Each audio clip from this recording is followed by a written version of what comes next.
حقيقة اليوم مؤسسة لە ڕاستیدا دەستگای مرۆیی مامەمە دووەم جارە سەردانی زانکۆی کەرکووک دەکات. ئەمڕۆ دەستگاکە کۆمەڵێک پێداویستی خۆپارێزی گەیاندە کۆلیژەکانی زانکۆی کەرکووک. لە ڕاستیدا 53,000 ماسک بووە بۆ بەرەنگاربوونەوەی ڤایرۆسی کۆڕۆنا. لە ڕاستیدا زانکۆی کەرکووک کۆمەڵێک پڕۆژەی مرۆیی گەورەی هەیە کە خۆی دەبینێتەوە لە کارکردن لەگەڵ ڕێکخراوە حکومی و مرۆیەکاندا بۆ هاوکاریکردنی خوێندکاران.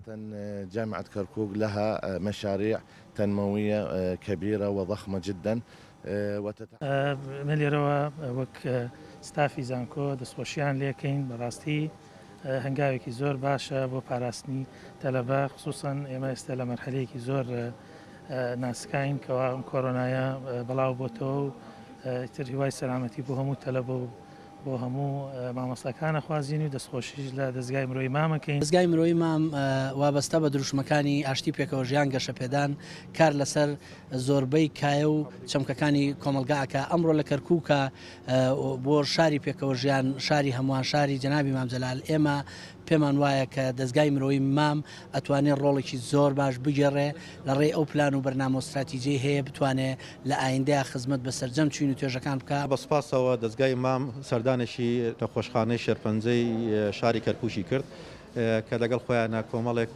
پێداویستی تەندروستی و پزیشکی کە مەبەستی ڕوبەڕوونەوەی نەخۆشی کۆڕۆنە و هەندێک پێداویستی تری پزیشکی هێناوە. ڕاستی ئەم زیارەتەوە ئەم هاتنە زۆر جێگای ڕێزە و شتێکی دڵخۆشکەرە. سەردانیکردنی نەخۆشخانەی شێرپەنجەیە کە وەکو جەنابی دکتۆر ئاماژەی پێکرد ئێمە ئەمە وەکو سەردانی سەرەتایە و لە قۆناغەکانی ئایندەیە ڕاستە کۆمەڵی بابەتی خۆپارێزی و تایبەت بە نەخۆشخانە هاوکاریمان هێناوە بەڵام لە قۆناغەکانی ئایندەیە بەردەوام ئەبین لە خزمەتکردن و هاوکاریکردنی ئەم نەخۆشخانەیە هەروەها لە هەمان کاتە ئەمڕۆ لە شاری کەرکووک دوو چالاکی تری دەستگای مرۆیی مام بەڕێوە ئەچێ